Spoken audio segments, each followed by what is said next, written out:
Sarah Martinez sat in the back corner of her music class. She always chose the same seat every day.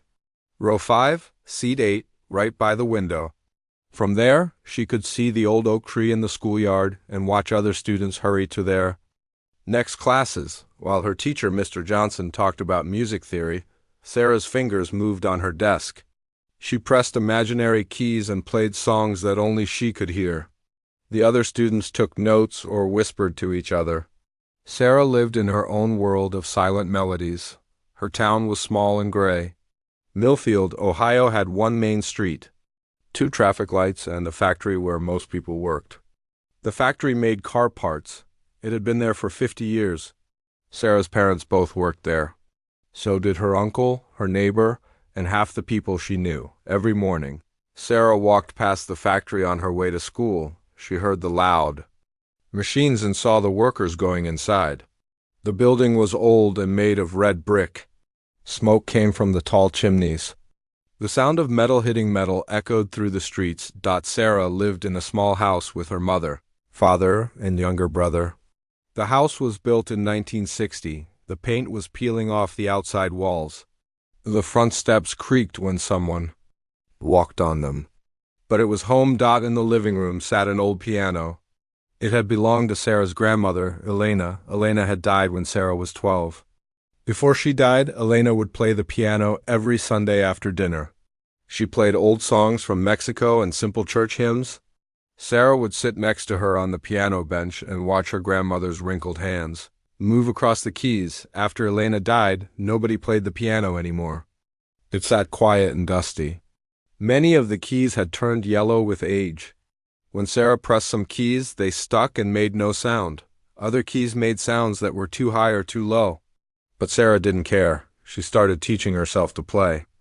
When she was 13, at first, she could only play with one finger. She would press one key, then another, trying to make simple tunes. Her family thought it was just noise. Her little brother, Carlos, would cover his ears and run to his room. "Sarah, please stop," her mother would say. "I have a headache from work," but Sarah kept playing. She found an old music book in her grandmother's things. The pages were yellow, and some were torn. The book had simple songs like "Mary Had a Little Lamb" and "Twinkle, Twinkle, Little Star." Sarah practiced these songs over and over. Her parents, Rosa and Miguel, worked long hours at the factory. They left home at 6 in the morning and came back after dark. They were always tired. Rosa worked on the assembly line, putting small parts into car engines. Miguel operated a big machine that cut metal. Their hands were always dirty from the work. Their clothes smelled like oil and metal. Money was tight in the Martinez family. After paying for rent, food, and bills, there was little left over. Music lessons cost $60 a month. That was money they needed for other things. So Sarah taught herself. She learned to use both hands on the piano. Her left hand played low notes while her right hand played higher ones. It took months to make her hands work together. At first, her fingers felt clumsy and slow, but she practiced every day after school. Her classmates didn't know about her piano playing. At school, Sarah was quiet. She didn't raise her hand in class or talk much to other students. She wore simple clothes that her mother bought at the discount store.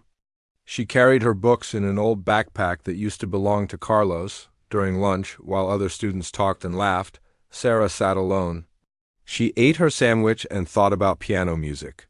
Sometimes she would hum quietly to herself. She imagined playing beautiful songs that would make people stop and listen. Her music teacher, Mr. Johnson, noticed that Sarah was different. While other students struggled to understand rhythm and melody, Sarah seemed to understand naturally. When he played recordings of famous classical pieces, Sarah's eyes would light up. She would lean forward in her chair and listen carefully to every note. One day, Mr. Johnson asked the class who could play an instrument. Several students raised their hands. Jenny played violin. Mark played guitar. Susan played flute. When Mr. Johnson asked Sarah, she shook her head. "I don't really play anything," she said quietly, but that wasn't true. At home, Sarah played her grandmother's old piano every day. She had learned dozens of simple songs. She could play Amazing Grace and Silent Night. She was working on a harder song called Für Elise by a famous composer named Beethoven. After school, Sarah would walk home slowly. She would stop at the public library sometimes. The library had computers with internet access. Sarah learned that she could find piano lessons on websites like YouTube. She watched videos of people teaching piano. She wrote down notes about finger positions and music theory. The librarian, Mrs. Chun, was a kind woman with gray hair and gentle eyes. She noticed that Sarah always looked at the same type of videos. "Are you learning piano?" Mrs. Chun asked one day. Sarah nodded shyly. "I'm trying to teach myself," Mrs. Chun smiled. "That's wonderful. Music is a beautiful gift." Mrs. Chun showed Sarah books about music in the library. Sarah checked out books about famous composers and piano techniques. She read about Mozart, Beethoven, and Chopin. She learned about different types of music and how songs were written. At home, Sarah would practice what she learned from the books and videos. Her family got used to hearing piano music in the evening. Even Carlos stopped complaining. Sometimes he would sit in the living room and do his homework while Sarah played. Rosa and Miguel didn't understand their daughter's love of music. They had grown up poor in Mexico. Music was something for rich people, they thought. They wanted Sarah to focus on school and get a good job at the factory or in an office. "Music won't pay the bills," Miguel would say, but Rosa sometimes stood in the doorway and listened to Sarah play. And music reminded her of her own mother, Elena. Rosa could see Elena's spirit living on through Sarah's playing. As months passed, Sarah got better and better. Her fingers moved faster and more smoothly. Across the keys, she could play songs without looking at the music books. She started to add her own feeling to the music, making it sound different each time she played, but Sarah kept her piano playing secret from most people. She was afraid they would laugh at her or she wasn't good enough. Music was her private world, her escape from the gray factory town and the smell of metal and oil. Little did Sarah know that her quiet hours of practice were preparing her for something amazing, something that would change her life forever. 2 years had passed since Sarah started teaching herself piano. She was now 19 years old and had finished high school. While her classmates went away to big universities, Sarah stayed in Millfield. Her family couldn't afford to send her to a 4-year college. Instead, she took classes at the community college 20 minutes away. Sarah studied basic business classes and English. She wasn't sure what she wanted to do with her life. Her parents hoped she would get a degree and find an office job, something steady and safe. Something that would pay better than factory work. To help pay for school and help her family, Sarah got a part-time job at Bean There Coffee Shop on Main Street.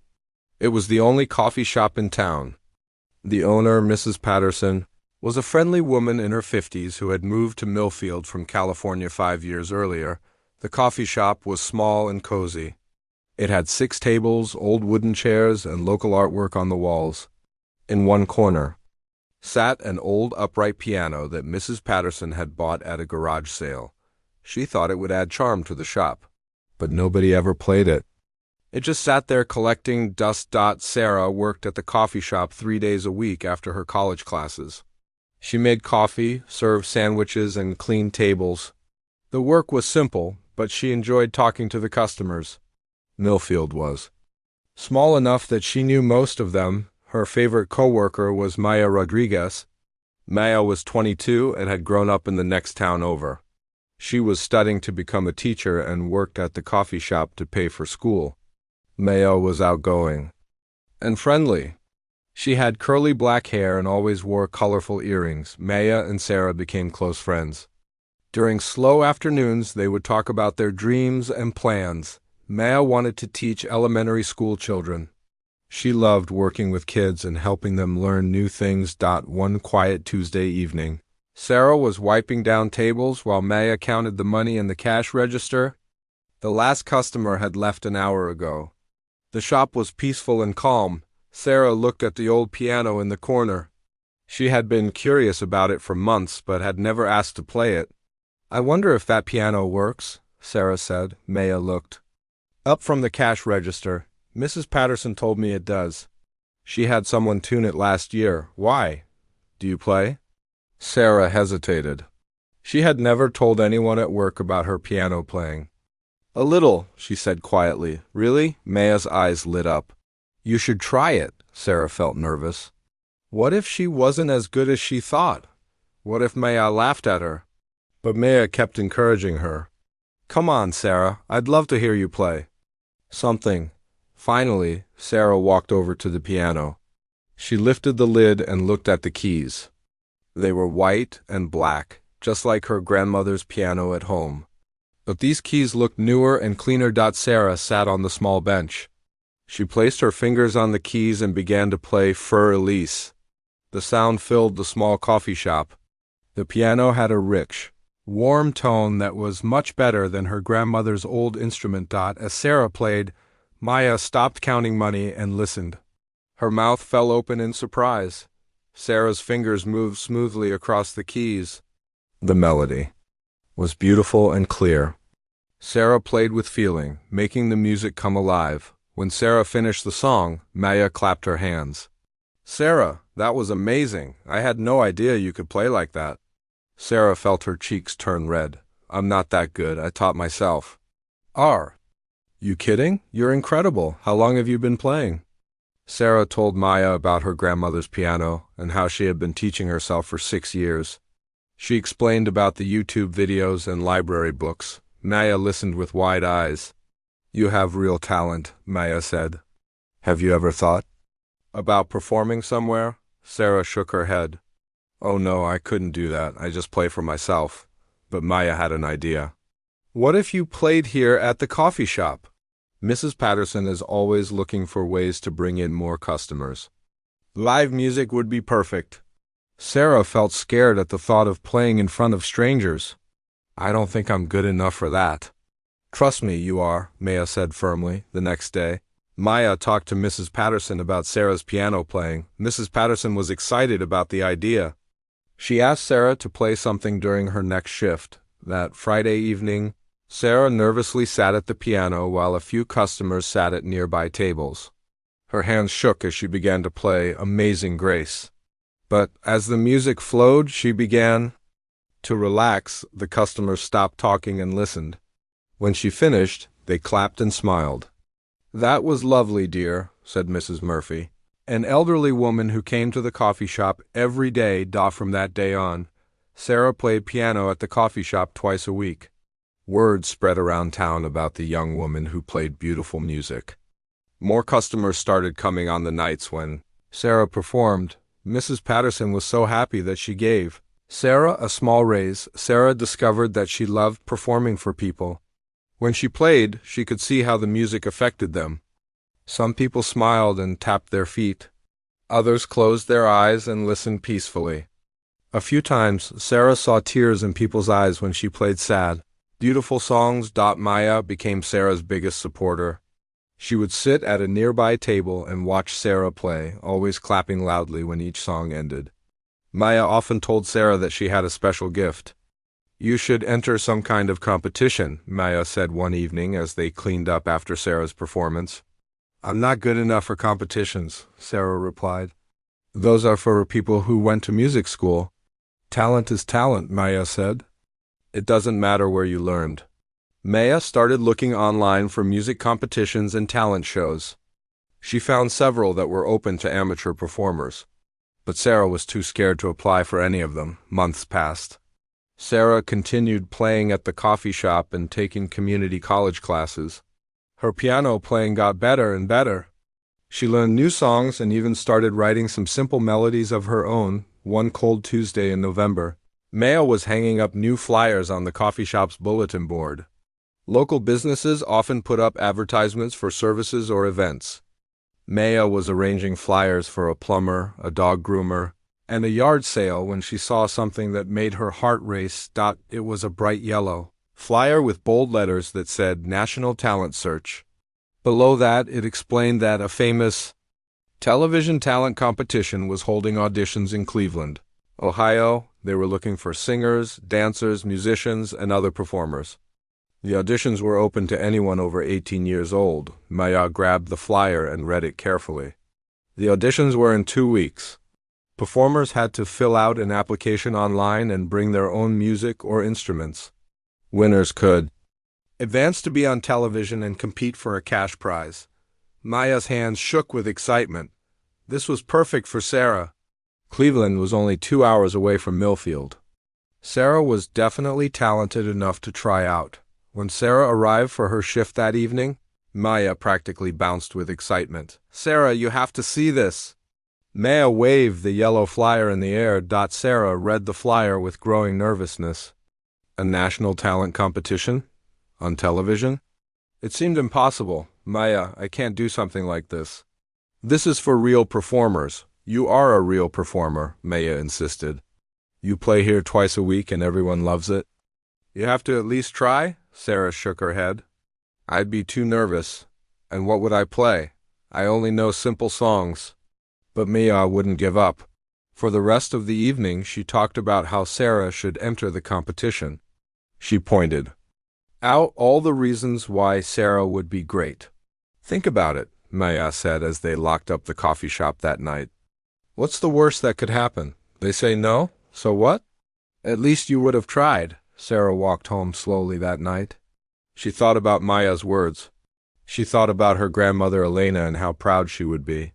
She thought about her parents working long hours at the factory and how a competition prize could help them, but mostly she thought about the music, about how playing piano made her feel alive and happy, about how much she had improved over the years, about the dreams she had of playing for bigger audiences someday.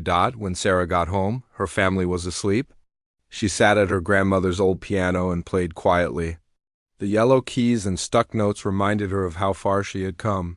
Maybe Maya was right. Maybe she was good enough to try. That night, Sarah lay in bed thinking about the talent competition. Could she really do it? Could a girl from a small factory town compete with performers from big cities? As she fell asleep, Sarah made a decision that would change everything. Sarah woke up the next morning with butterflies in her stomach. She had made her decision during the night. She was going to try out for the talent competition. The thought scared her and excited her at the same time. At breakfast, she told her family about the audition. Her mother Rosa looked worried while she poured coffee into Miguel's thermos. "Mia, these shows are for people with money and fancy training," Rosa said. "I don't want you to get hurt." Her father Miguel was more direct. "Sarah, you need to focus on school and work. Music is a nice hobby, but it won't pay the bills." But her little brother Carlos surprised everyone. "I think you should do it, Sarah. You play really good music." Sarah felt grateful for Carlos's support. At 19, he was now in his senior year of high school and had been listening to Sarah practice for years after her parents left for work. Sarah sat at the computer in the public library. Her hands shook as she filled out the online application. She had to answer questions about her musical background, her experience, and why she wanted to compete. In the box asking about musical training, Sarah wrote honestly, "Self-taught for 6 years using books, videos, and practice." For the question about why she wanted to compete, Sarah wrote, "Music is my passion. I want to share it with others and make my family proud." When she clicked submit, Sarah felt like she had just jumped off a cliff. There was no going back now. The next few days passed quickly. Sarah practiced more than ever before.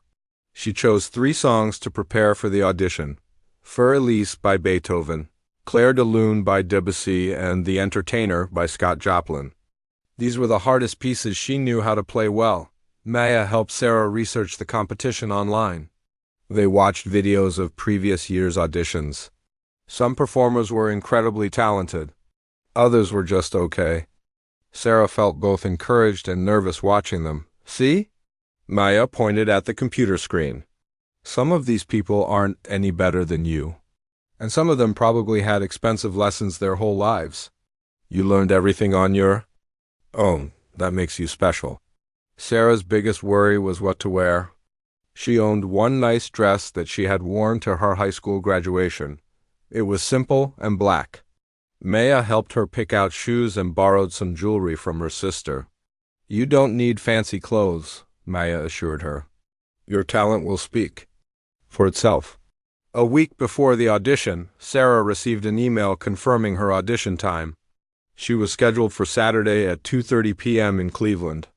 The email included the address of the audition venue and instructions about what to bring. Sarah asked Mrs. Patterson for Saturday off from work. When she explained why, Mrs. Patterson was thrilled. How exciting! You absolutely must go. Take Friday off too so you can prepare properly. Rosa was still worried about her daughter going to a big city like Cleveland. Millfield was the biggest place Sarah had ever spent time in. Cleveland had hundreds of thousands of people and busy highways. I'll drive you, Rosa said finally. I can't let you go alone. Rosa asked for time off from the factory. Her supervisor wasn't happy about it, but Rosa had worked there for 15 years and rarely missed work.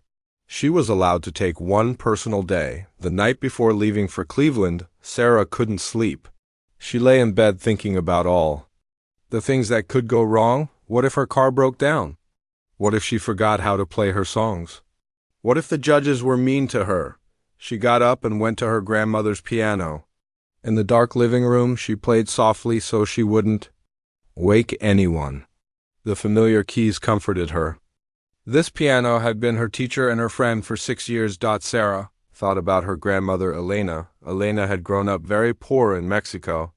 She had never had chances to follow her dreams, but she had passed her love of music to Sarah through this old piano. Help me be brave, Grandma, Sarah whispered to the quiet room. Saturday morning came gray and cloudy. Sarah and Rosa loaded their old Honda Civic with a small overnight bag, directions to Cleveland, and snacks for the road. The car was 12 years old and made strange noises, but it had always been reliable. Miguel and Carlos waved goodbye from the front porch. Miguel had given Sarah $20 for emergencies. Carlos had made her a good luck card with a picture of a piano on it. The drive to Cleveland took 2.5 hours. Sarah and Rosa didn't talk much. Rosa concentrated on driving while Sarah looked out the window at the changing landscape. As they got closer to the city, the buildings got taller and the traffic got heavier. Sarah had never seen so many cars in one place. Highways stretched in all directions with signs pointing to different parts of the city. Everything looked big and intimidating. They found a cheap motel near the audition venue and checked in. The room was small and plain, but it was clean. Sarah practiced her fingering on the motel room table while Rosa watched the news on television. The audition venue is only 10 minutes away, Rosa said, studying the map they had printed from the internet. We'll go there tonight just to see where it is so we don't get lost tomorrow. That evening they drove to the Cleveland Convention Center. The building was enormous. Sarah had never seen anything like it. Cars and buses filled the parking lots. Even though it was evening, people were going in and out of the building. All these people are here for the auditions? Sarah asked. Rosa read a sign by the entrance.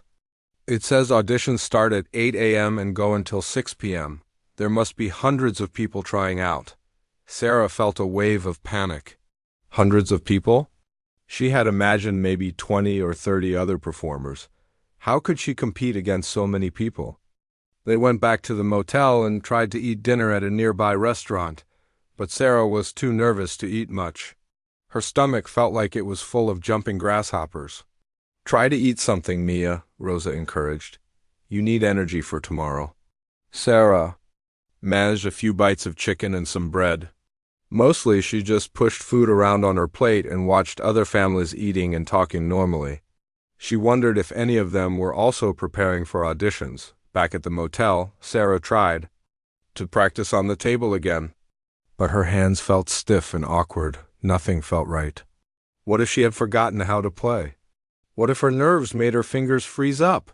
Rosa watched her daughter with concern. She could see how scared Sarah was. Rosa had never understood Sarah's love of music, but she could see how important this was to her child. Sarah, Rosa said gently, do you remember when you were 7 and you were scared to start 2nd grade? Sarah nodded. She had been terrified of her new teacher, Mrs. Williams. I told you then that being scared just means something is important to you. If this wasn't important, you wouldn't be nervous. Rosa sat next to Sarah on the motel bed.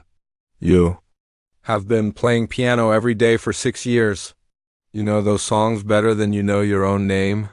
Tomorrow, just pretend you're playing at the coffee shop for people who love to hear your music. Sarah felt a little better. She thought about the customers at Bean There Coffee Shop who always smiled when she played. She thought about Maya's encouraging words and Carlos's good luck card. That night, Sarah set 3 alarms to make sure she woke up on time. She laid out her clothes and put her sheet music in a folder. Rosa had ironed Sarah's black dress and polished her shoes. As Sarah tried to fall asleep, she could hear the sounds of the big city outside their motel window. Cars honked, sirens wailed in the distance, and people talked loudly in the parking lot. It was so different from the quiet nights in Millfield, but underneath all the city noise, Sarah could hear music in her head. The melodies she had practiced thousands of times played softly in her mind. Her fingers moved slightly under the covers, playing along with the invisible piano. Tomorrow would be the biggest day of her life. In less than 12 hours, she would walk into that huge convention center and try to prove that a self-taught girl from a small factory town deserved a chance to follow her dreams. Sarah didn't know it yet, but she was about to discover something amazing about herself. All those years of practicing alone, all those hours of teaching herself from books and videos, all those quiet evenings playing for the empty coffee shop, it had all been preparing her for this moment. As she finally drifted off to sleep, Sarah dreamed she was playing piano on a big stage with bright lights and hundreds of people listening. In her dream, her grandmother Elena was sitting in the front row, smiling and clapping along with the music. Sarah's alarm rang at 6:30 a.m. She had barely slept. Every time she closed her eyes, she imagined herself sitting in front of judges, forgetting how to play piano. She woke up several times during the night with her heart beating fast. Rosa was already awake, sitting by the window with a cup of coffee from the motel lobby. "Good morning, Mia. How did you sleep?" "Not very well," Sarah admitted. Her stomach felt sick with nerves. "That's normal," Rosa said. "I didn't sleep much either. But today is going to be a good day. I can feel it." Sarah took a shower and got dressed carefully. She put on her black dress and the shoes Maya had helped her pick out. Rosa helped her fix her hair and put on the borrowed jewelry. When Sarah looked in the motel bathroom mirror, she almost didn't recognize herself. She looked older and more serious. They ate breakfast at a small diner near the motel. Sarah could only manage some toast and orange juice. Her hands shook a little when she picked up her cup. "Remember," Rosa said, "you don't have to win anything today. You just have to do your best and be proud of yourself for trying." At 8 a.m. they drove to the Cleveland Convention Center. The parking lot was already full of cars, trucks, and buses. People were walking toward the building carrying instrument cases, costumes, and props. Sarah saw a woman with a violin case, a man carrying a guitar, and a group of teenagers in matching dance outfits. "Look at all these people," Sarah whispered. The line to check-in stretched around the building. Sarah and Rosa joined the end of the line behind a woman who was practicing, Apara singing under her breath. In front of them, a young man with spiky hair kept doing magic tricks with a deck of cards. Everyone in line looked confident and prepared. Many people had expensive-looking instruments and professional equipment. Sarah clutched her simple folder of sheet music and felt very small. A woman with a clipboard walked along the line, checking people in and giving them numbers. When she reached Sarah, she smiled cheerfully. "Name?" she asked. "Sarah Martinez," Sarah said quietly. The woman found Sarah's name on her list and handed her a sticker with the number 847 on it. "Stick this on your shirt where the judges can see it. Go inside and wait in the main hall. When your number is called, go to room C. Good luck." Inside the convention center, the main hall was enormous. Hundreds of people sat in folding chairs, stood against walls, or sat on the floor. The noise was incredible. People were practicing songs, doing vocal warm-ups, and talking loudly on cell phones. Sarah and Rosa found 2 empty chairs near the back. Sarah looked around at all the other performers. She saw a group of teenage girls rehearsing a dance routine in matching sparkly outfits. Their dance teacher barked instructions while they practiced their moves perfectly. 5, 6, 7, 8. Point those toes. Smile bigger. This is your moment to shine. Nearby, a young man with an expensive-looking guitar was playing complicated, classical pieces. His fingers moved incredibly fast across the strings. He played music that sounded much harder than anything Sarah knew. A woman in her 30s was doing vocal exercises that echoed across the hall. "Me dash, may dash, mo dash, moo," she sang, in a powerful voice that made people turn and stare. She had a professional voice coach with her, who gave her detailed instructions about breathing and posture. Sarah felt more nervous with each passing minute. These people were real performers with professional training and expensive equipment. What was she doing here? "Don't compare yourself to them," Rosa whispered, seeing the worry on Sarah's face. "They don't know your story. They don't know how hard you've worked." The morning dragged by slowly. Numbers were called over a loudspeaker every few minutes. Numbers 150 through 175. Please report to room A. Numbers 176 through 200. Please report to room B. Each time someone's number was called, Sarah watched them walk away nervously. Some people came back after 10 minutes, looking happy and excited. Others returned quickly looking disappointed or crying. Sarah tried to practice her fingering on her leg, but her hands felt stiff and cold. The hard plastic chair was uncomfortable, and the constant noise made it impossible to concentrate. Around noon, Sarah's stomach started growling loudly. She and Rosa shared a sandwich they had brought from the motel. The bread tasted like cardboard, but Sarah forced herself to eat. She needed energy for when her turn came. Maya had sent Sarah several encouraging text messages throughout the morning. "You've got this. Just pretend you're playing at the coffee shop. Remember how proud your grandma would be. Don't let anyone make you feel like you don't belong there." Reading Maya's messages made Sarah feel a little better. But as the afternoon wore on, her nervousness grew worse instead of better. A girl about Sarah's age was sitting nearby with her parents.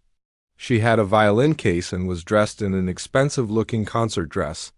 Sarah heard her talking to her mother about her upcoming audition. "I've been preparing for this for 6 months, the girl said. "My teacher thinks I have a real chance of making it to the television rounds. I've been taking lessons since I was 4. The girl's father nodded proudly. "We've invested a lot in Emma's music education. Private lessons, summer music camps. That expensive violin, it's all paying off now." Sarah looked down at her simple folder of sheet music. She had never been to music camp or had private lessons. Her only teacher had been herself, some library books and YouTube videos. Maybe her parents were right. Maybe this was for people with money and professional training. Around 2 p.m., the numbers were getting closer to Sarah's. Numbers 800 through 825. Please report to room C. Sarah's heart started beating faster. She was number 847, that meant.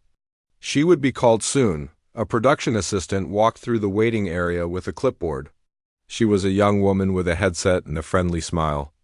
She stopped to talk to different groups of performers. When she reached Sarah and Rosa, she said, "First time auditioning for something like this?" Sarah nodded. "Yes, ma'am." "Don't worry, the judges are nice people. They want you to succeed. Just go in there and show them what you can do." "What's your talent?" "I play piano," Sarah said. "That's wonderful. We love seeing piano players. They're not as common as singers. You'll do great." The assistant moved on to talk to other performers, but her encouraging words made Sarah feel slightly better. At 2:15 p.m., the announcement came. Numbers 826 through 850, please report to room C. Sarah's number was in that group.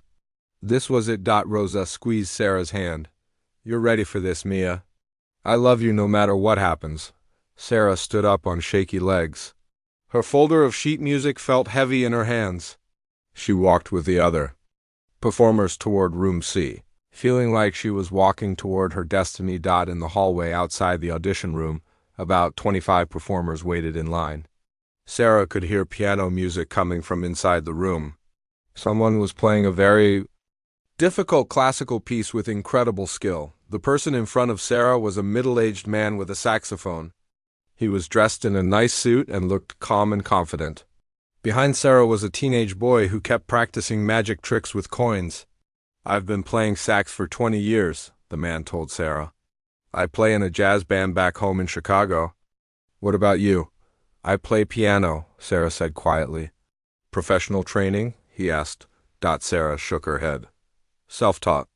The man looked surprised but nodded politely. "That's impressive. It takes real dedication to teach yourself an instrument." The line moved slowly. Each performer went into the audition room and came out about 10 minutes later. Sarah tried to read their faces to guess how they had done, but most people looked nervous whether they had done well or poorly. At 2:25 p.m., Sarah was third in line. She could hear the judges talking inside the room, but she couldn't understand what they were saying. A woman came out of the room looking disappointed and walked quickly past everyone in line. Sarah was second in line, then first in line. Her hands were sweating so much that she was afraid she would drop her sheet music. The door opened and a production assistant smiled at her. "Number 847? You're up." This was the moment Sarah had been preparing for her entire life, even though she hadn't known it until now. 6 years of practicing on her grandmother's old piano had led to this single moment. As Sarah walked toward the audition room door, she thought about everyone who had supported her: Maya's encouragement, Carlos's good luck card, Rosa's sacrifice to drive her to Cleveland, and her grandmother Elena's spirit living on through the music. Sarah took a deep breath and stepped through the doorway into her future. Sarah walked into the audition room and immediately felt overwhelmed. The room was much smaller than she had expected, but somehow that made it feel more intimidating, not less. Bright lights hung from the ceiling, making everything look harsh and serious. At the front of the room sat 3 judges behind a long white table. They looked tired and slightly bored. Sarah realized they had been listening to auditions all day long. Behind them, several cameras were set up on tripods, ready to record everything that happened. In the center of the room sat the most beautiful piano Sarah had ever seen. It was a black grand piano that gleamed under the bright lights. The piano bench was perfectly positioned, and sheet music stands waited nearby. "Number 847? asked the judge in the middle. He was a man in his 50s with gray hair and glasses. He wore a dark suit and had a clipboard in front of him. "Yes, sir," Sarah said quietly. Her voice came out as barely a whisper. "Please state your name and age for the cameras," said the judge on the left. She was a woman with short blonde hair and a friendly smile. She seemed kinder than the other 2 judges. "Sarah Martinez, I'm 19 years old." "And where are you from, Sarah?" asked the third judge. He was younger than the other 2, maybe in his 30s, with dark hair and a serious expression. "Millfield, Ohio," Sarah said. The judges wrote notes on their papers. Sarah stood awkwardly near the door, not sure where she should go or what she should do next. "What will you be performing for us today?" asked the female judge. Sarah held up her folder. "I prepared 3 piano pieces: Für Elise by Beethoven, Clair de Lune by Debussy, and The Entertainer by Scott Joplin." The middle judge looked up from his clipboard. "Those are some challenging pieces. How long have you been studying piano?" 6 years, Sarah answered. "Where did you study? What conservatory?" asked the younger judge. Sarah felt her cheeks turn red. "I taught myself. I learned from books and videos online." All 3 judges looked surprised. They exchanged glances with each other. The middle judge leaned forward slightly. "You're completely self-taught? No formal lessons at all?" "No, sir. My family couldn't afford lessons. I practiced on my grandmother's old piano at home." The female judge smiled more warmly. "That's very impressive, Sarah. Self-taught musicians often have a unique style and passion. We're excited to hear you play." But the younger judge looked skeptical. He glanced at his watch and tapped his pen on the table. "We've been listening to auditions for 8 hours today, Sarah. We're a bit tired. Maybe you could start with something simple?" Just play us an easy tune to warm up." Sarah felt confused. She had prepared 3 pieces that she thought were good enough to impress the judges. But now they were asking for something simple? She looked down at her sheet music, unsure what to do. I prepared these 3 songs," she said hesitantly. The middle judge smiled, but it seemed forced. "Those pieces are quite advanced, dear. We've heard a lot of classical music today. Why don't you just play us something basic? Something we can use to evaluate your fundamental skills?" Sarah's mind went blank. Something simple. She had spent weeks preparing her 3 pieces. She knew them perfectly. But now the judges wanted something different. Something she hadn't prepared. She thought about the songs she had learned when she first started playing piano. "Mary Had a Little Lamb," or "Twinkle, Twinkle, Little Star." But those seemed too childish for a professional audition. I'm not sure what you mean by simple," Sarah admitted. The younger judge sighed softly. "Look, Sarah, it's been a very long day. We appreciate you coming here, but let's just keep this quick and easy. Play us a simple tune that doesn't require too much concentration to listen to." Sarah felt like the ground was disappearing under her feet. She had come all this way and prepared so carefully, and now the judges seemed to want her to play nursery rhymes. She looked at the beautiful grand piano and felt unworthy to even touch it, but then something inside her shifted. She thought about her grandmother Elena, who had never had a chance to follow her musical dreams. She thought about Maya's encouragement and her belief that Sarah had real talent. She thought about all the customers at the coffee shop who stopped talking when she played, and listened with tears in their eyes. Sarah walked slowly to the piano bench and sat down. The bench was the perfect height, and the piano keys felt smooth and responsive under her fingers. This instrument was so much better than her grandmother's old piano that it was like the difference between a bicycle and a race car. She placed her sheet music for Moonlight Sonata on the music stand. This wasn't one of the 3 pieces she had originally planned to play, but it was the song that meant the most to her. It was the piece she had been working on for 2 years. The one that had taught her the most about expressing emotion through music. "I'd like to play Moonlight Sonata by Beethoven," Sarah said, her voice stronger now. The middle judge looked up from his notes. "Sarah, we just asked for something simple. That's one of the most difficult pieces in the classical repertoire." The younger judge shook his head. "Really, let's just keep this basic. We have many more auditions to get through today." But the female judge held up her hand. "Wait, let her play what she wants to play. That's why she came here." Sarah looked at the 3 judges. She could see that 2 of them expected her to fail. They thought a self-taught girl from a small town couldn't possibly play challenging classical music well. They wanted her to play something simple so they could quickly say, "Thank you," next and move on to the real musicians. But Sarah had not driven 2.5 hours and spent her family's hard-earned money to play. Mary Had a Little Lamb, she had come here to show what 6 years of passionate practice could accomplish. She had come here to honor her grandmother's memory and prove that talent didn't require expensive lessons. Sarah closed her eyes and placed her hands on the keys. The first notes of Moonlight Sonata filled the room like a gentle whisper. The melody was soft and haunting, full of sadness and beauty. As Sarah played, she forgot about the judges and the cameras and the bright lights. She forgot about being nervous and feeling out of place.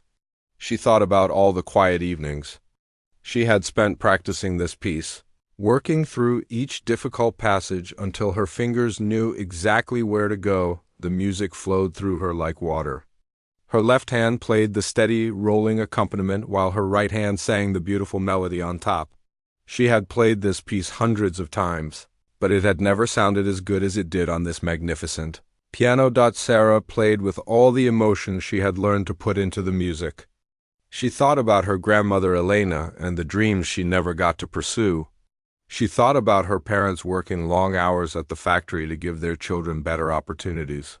She thought about Maya's friendship and encouragement, and about the customers at the coffee shop who had shown her that music could touch people's hearts. The first movement of Moonlight Sonata lasted about 5 minutes. But to Sarah it felt like both an eternity and an instant. When she played the final soft notes and lifted her hands from the keys, the room fell into complete silence. Sarah opened her eyes and looked at the judges. All three of them were staring at her with expressions she couldn't read. The middle judge had stopped writing notes. The younger judge had put down his pen. The female judge was leaning forward with her mouth slightly open. For what felt like a very long time, nobody said anything. Sarah could hear her own heartbeat and the hum of the air conditioning. She wondered if she had made a terrible mistake. By ignoring their request for something simple, finally the middle judge spoke. His voice was quiet and different than it had been before. "Where did you say you learned to play?" The silence in the room felt heavy and strange. Sarah sat on the piano bench with her hands in her lap, waiting for someone to speak. The three judges continued to stare at her as if they were seeing her for the first time. "I taught myself," Sarah repeated quietly. "From books and videos online?" The middle judge, whose name was Robert Chun, removed his glasses and cleaned them slowly. He had been judging auditions for talent competitions for 12 years. He had heard thousands of performers, from complete beginners to professionally trained musicians. But what he had just heard was something different. "Sarah," he said carefully, "how many years did you say you've been playing?" 6 years, sir." The female judge, Dr. Maria Santos, was a professional pianist who had graduated from Juilliard and performed with symphony orchestras around the world. She knew how difficult Moonlight Sonata was to play well. It required not just technical skill, but deep musical understanding and emotional maturity. "You learned to play that piece entirely on your own?" Dr. Santos asked. Sarah nodded. "I found the sheet music at the library. It took me about 2 years to learn it completely." The younger judge, David Park, was a composer and music producer who worked with recording artists. He had been skeptical when Sarah walked in. He had heard too many amateur musicians who thought they were better than they really were. But what he had just witnessed was extraordinary. "Play it again," David said suddenly. Sarah looked confused. "I'm sorry?" "Play Moonlight Sonata again, but this time play the second movement too."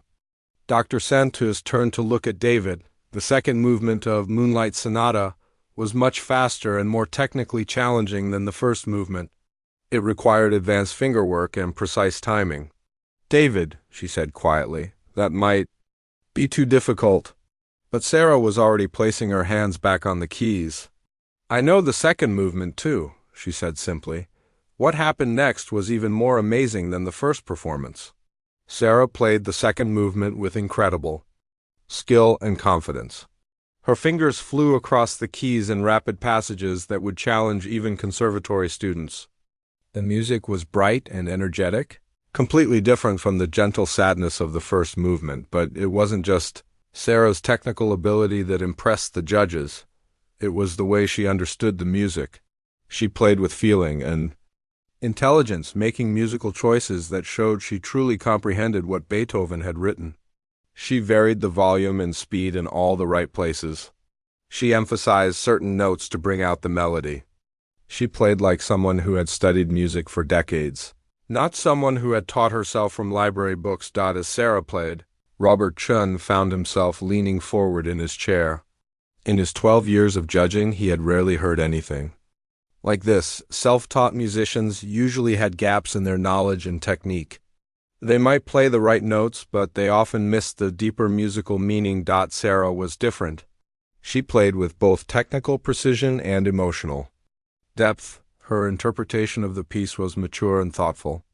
She understood not just how to play the notes, but why Beethoven had written them. Dr. Santos watched Sarah's hands move across the keys. The girl's technique wasn't perfect. She held her wrists slightly wrong, and her fingering wasn't always exactly what a classical teacher would recommend. But these small technical issues didn't matter.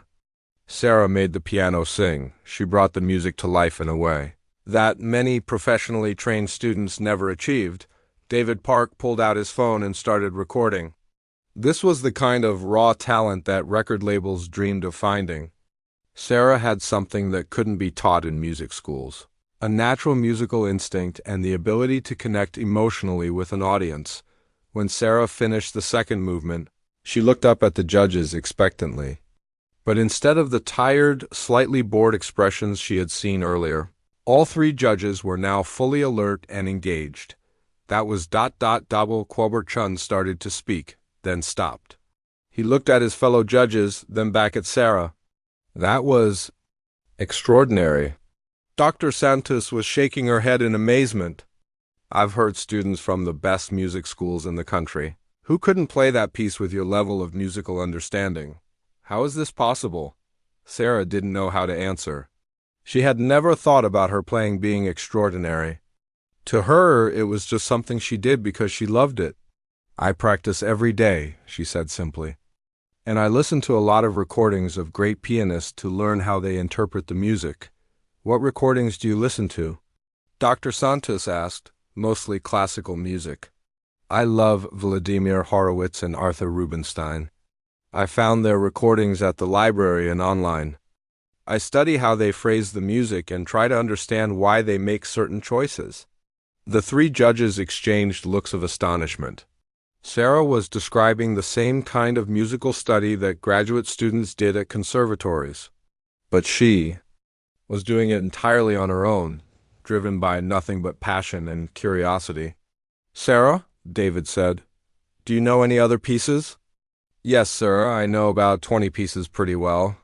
Can you play some jazz, blues, popular music? Sarah's face lit up. I love ragtime music. I know several Scott Joplin pieces. And I've been teaching myself some Chopin nocturnes. Play us some. Ragtime, David requested. Sarah immediately launched into The Entertainer by Scott Joplin. The mood in the room completely changed. Where Moonlight Sonata had been serious and emotional, ragtime was playful and energetic.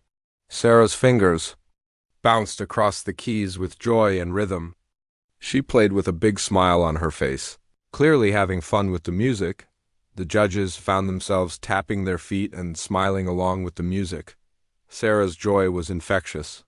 When she played, it was impossible not to feel happy. As Sarah played, Robert Chen was thinking about all the professionally trained musicians he had heard that day. Many of them were technically excellent, but they played like they were trying to impress people rather than trying to share something beautiful. Sarah played like music was the most natural thing in the world. Dr. Santos was amazed by Sarah's versatility. Classical music and ragtime required completely different skills and approaches. Most young pianists specialized in one style or the other. But Sarah moved between styles effortlessly, showing that she understood the unique character of each type of music. When Sarah finished The Entertainer, the room erupted in spontaneous applause. Even the camera operators, who were supposed to stay silent during auditions, were clapping. Sarah, Robert Chun said, his voice full of excitement, what you just did is remarkable. In my 12 years of judging these competitions, I have never heard a self-taught musician perform at this level. Dr. Santos nodded enthusiastically. Your musical instincts are extraordinary. The way you interpret these pieces shows a level of maturity that usually takes years of professional training to develop. David Park was already thinking about the next steps.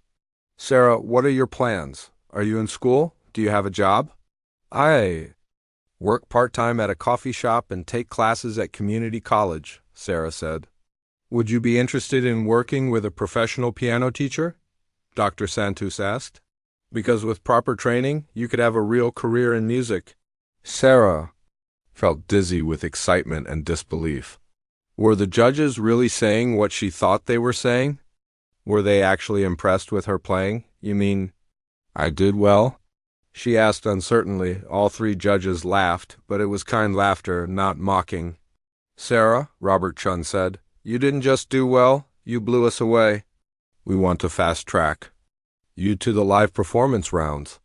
That means you'll skip the next several levels of auditions and go straight to performing on television. Sarah felt like she might faint.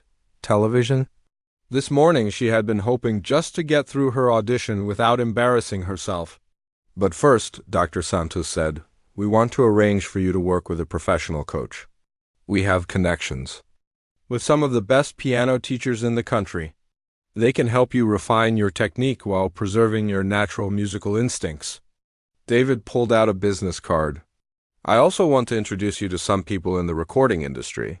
You have something special, Sarah, something that can't be taught. Sarah took the business card with shaking hands. She looked at the three judges who were all smiling at her warmly.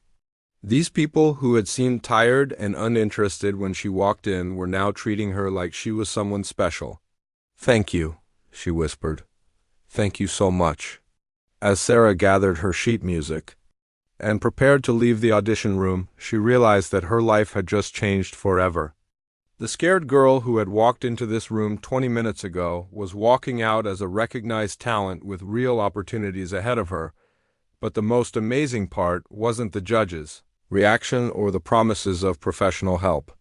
The most amazing part was that Sarah finally understood something about herself.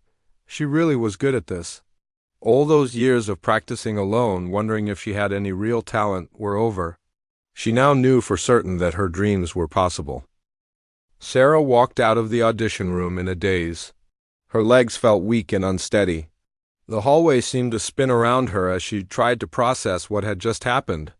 The other performers waiting in line looked at her curiously, trying to read her expression to guess how her audition had gone. She walked past them all without saying a word. Her mind was replaying everything the judges had said: fast track to television rounds, professional coaching, recording industry contacts. It felt like a dream that she might wake up from at any moment. Sarah found her way back to the main waiting hall where Rosa was sitting anxiously in the same plastic chair where Sarah had left her. Rosa jumped up as soon as she saw her daughter approaching. "Mia, how did it go? You look pale. Are you okay?" Sarah sat down heavily in the chair next to her mother. She stared straight ahead for several moments without speaking. Rosa's heart sank. She assumed the worst. "Oh, sweetheart," Rosa said gently, putting her arm around Sarah's shoulders. "It's okay. You tried your best. That's all anyone can ask." Sarah turned to look at her mother with wide, shocked eyes. "Mom," she whispered. "They said yes." Rosa blinked in confusion. "What do you mean, they said yes?" "They said yes to everything. They want me to skip levels and go straight to the TV rounds. They want to give me professional coaching. They gave me business cards." Sarah held up David Park's business card with trembling fingers. Rosa took it and read it carefully. "David Park, music producer, Harmony Records," Rosa read aloud. "Then..." She looked back at Sarah. "Are you serious? They really said all of this?" Sarah nodded, and suddenly tears started flowing down her cheeks. All the nervousness and fear of the past few days came pouring out, mixed with joy and disbelief. "They said I was extraordinary, Mom. They said I have something special that can't be taught. They asked where I studied and couldn't believe I taught." "Myself," Rosa pulled Sarah into a tight hug. Her own eyes filled with tears as she realized what this meant for her daughter. All those years of Sarah practicing on that old piano in their living room, all those hours of study and determination, had led to this moment. "I'm so proud of you, Mia," Rosa whispered. "Your grandmother would be so proud, too." They sat together crying happy tears while the noise of the audition hall continued around them. Other performers were still practicing and waiting for their turns, but Sarah's journey was already complete. After a few minutes, Sarah wiped her eyes and pulled out her phone. She had to call Maya and tell her what had happened. Maya answered on the first ring. "Sarah, how did it go?" "I've been thinking about you all day." "Maya," Sarah said, her voice still shaky with emotion, "you're not going to believe this." Sarah told Maya everything that had happened in the audition room. She described how the judges had initially asked for something simple, how she had decided to play Moonlight Sonata anyway, and how their attitudes had completely changed. "They said I blew them away, Maya. They said they've never heard a self-taught musician perform at my level." Maya screamed so loudly that Sarah had to hold the phone away from her ear. Other people in the waiting hall turned to look at them. "I knew it," Maya shouted. "I told you that you had something special. Sarah, this is amazing. You're going to be on television." Sarah talked to Maya for 10 more minutes, sharing every detail she could remember about the audition. Maya made her repeat the judge's exact words several times because she wanted to hear them again. After hanging up with Maya, Sarah called Carlos. Her younger brother was in his chemistry class when his phone buzzed with Sarah's call. He stepped out into the hallway to answer. "Sarah, how did the audition go?" When Sarah told him the news, Carlos whooped so loudly that his chemistry teacher came out to see what was happening. "My sister just made it onto a national talent show," Carlos announced to his teacher and classmates. "She's going to be famous."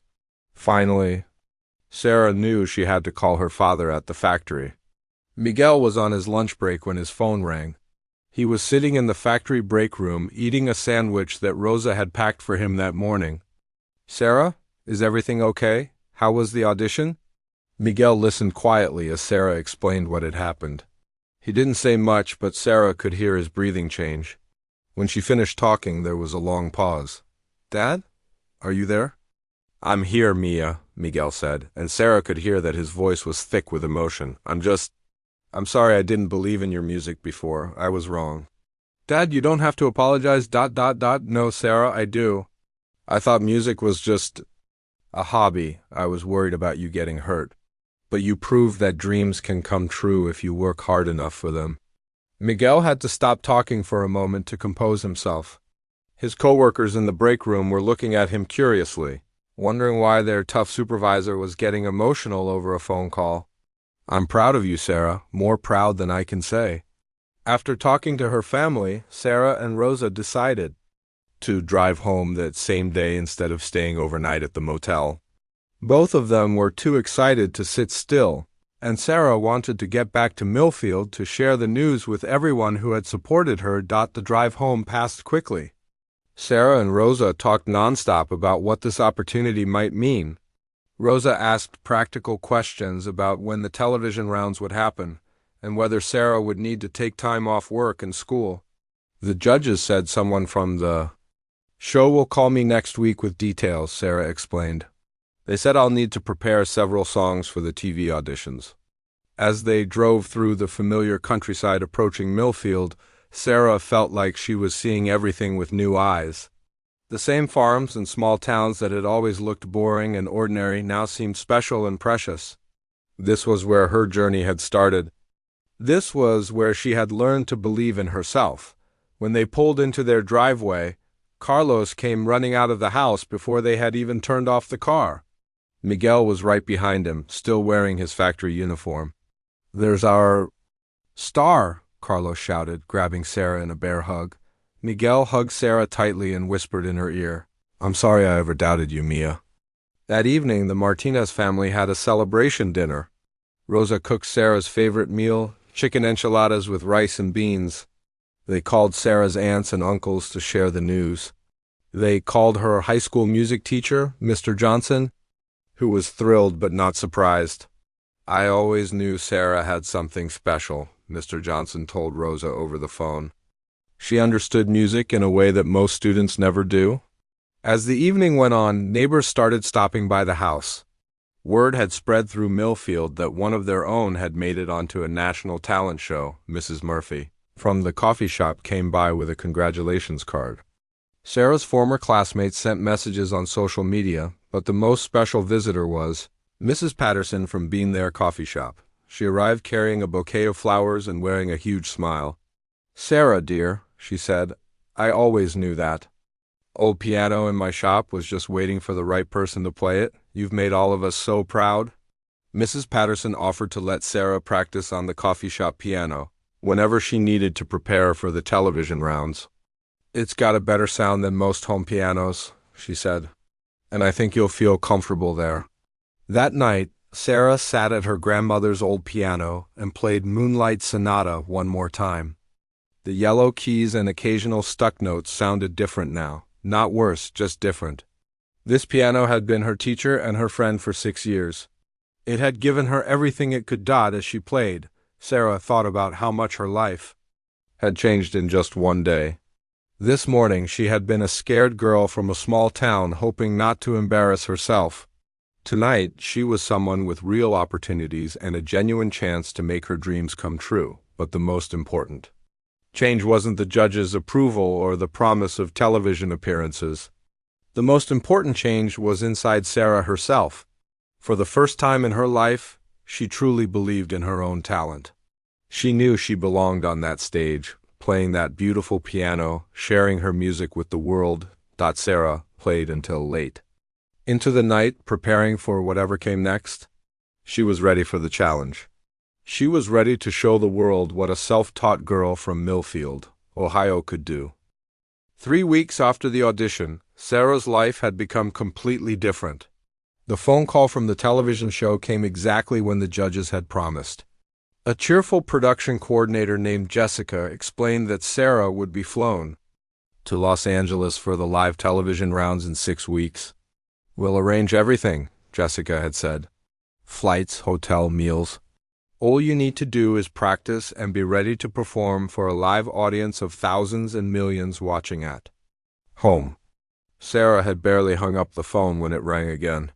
This time it was Dr. Maria Santos, the judge who was a professional pianist. "Sarah, I've arranged for you to work with my former teacher, Professor William Chun, at the Cleveland Institute of Music. He's agreed to drive to your area twice a week to work with you. This is unprecedented. He normally only teaches graduate students." The next few weeks became a whirlwind of preparation. Professor Chun was a small, elderly man with gentle eyes and incredible knowledge about music. When he first heard Sarah play, he shook his head in amazement.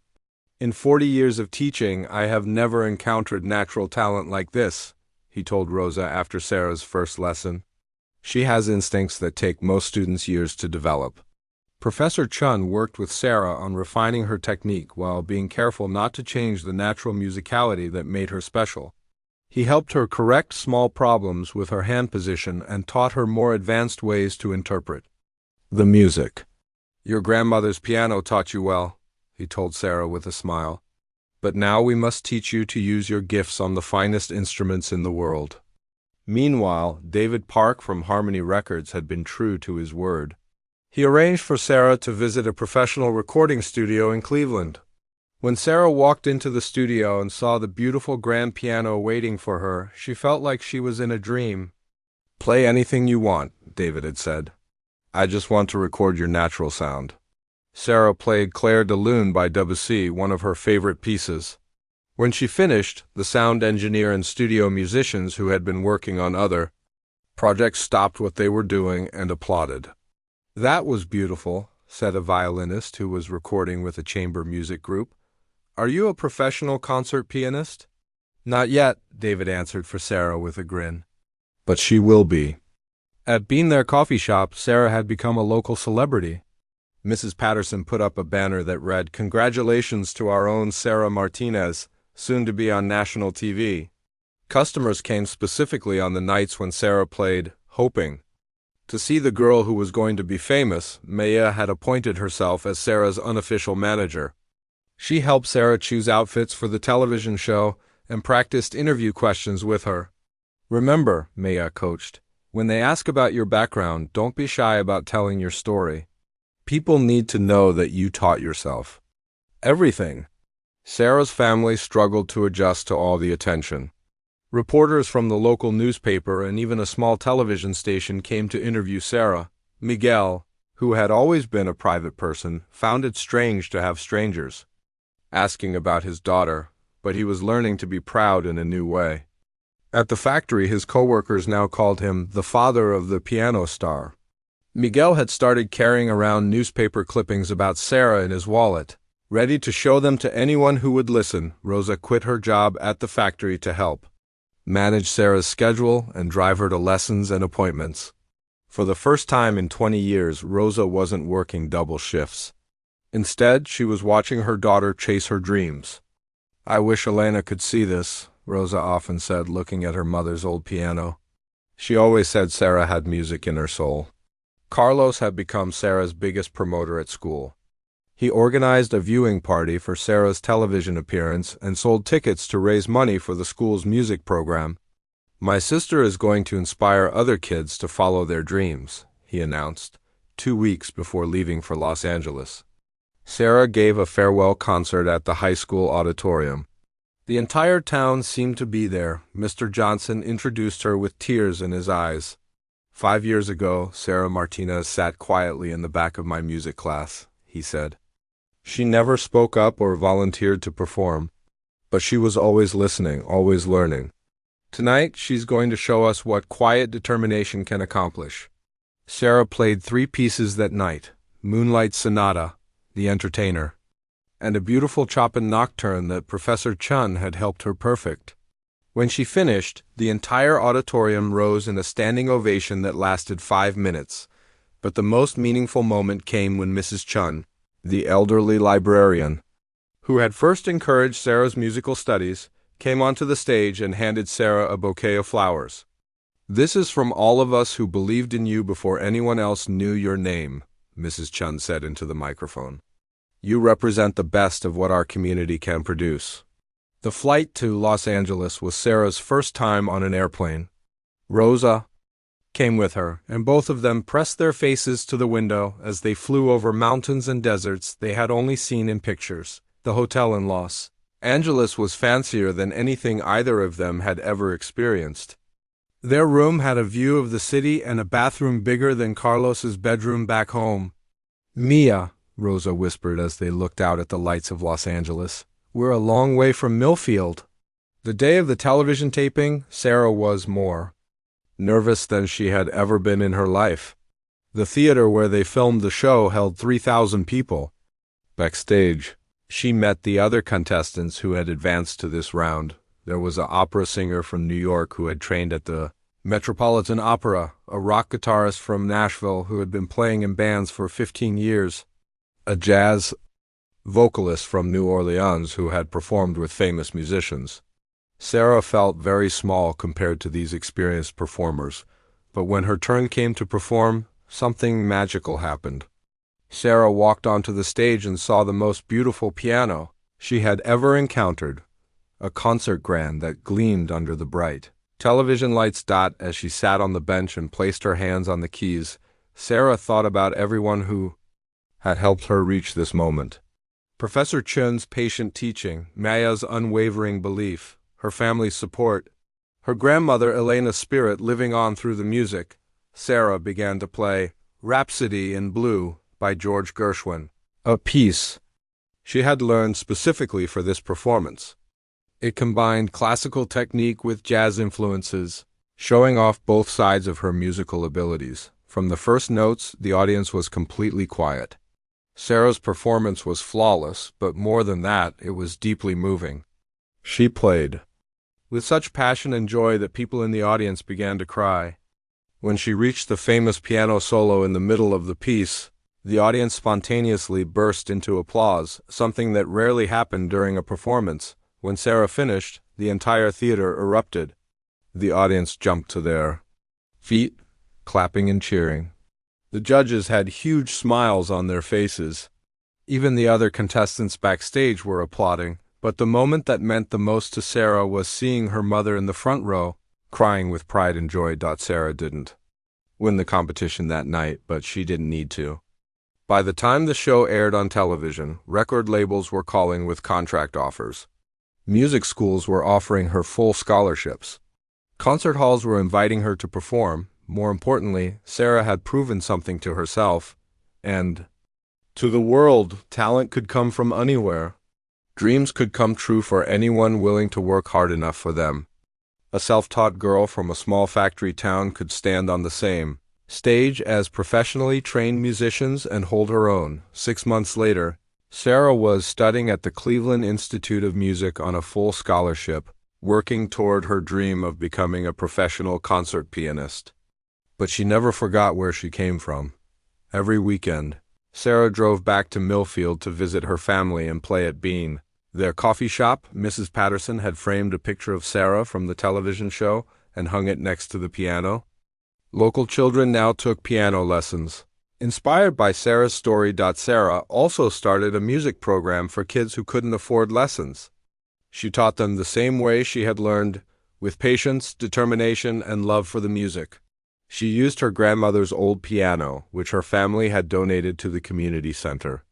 "If I can teach myself," Sarah would tell her young students, "imagine what you can do with a real teacher helping you." Maya finished her education degree and became an elementary school teacher just as she had planned. But she also helped Sarah run the music program on weekends. The two friends remained as close as sisters. Carlos graduated high school and received a scholarship to study engineering. He often joked that having a famous sister had helped him get noticed by college recruiters, but everyone knew he had earned it through his own hard work. Miguel and Rosa were able to quit their factory jobs when Sarah signed her first recording contract. The money allowed them to buy a small house with a room dedicated to music, where Sarah could practice on a beautiful new piano whenever she came home. 1 year after the talent show, Sarah gave her first professional concert at Carnegie Hall in New York City. As she walked onto the stage in her elegant black dress, she carried with her the spirit of a small town, the love of her family,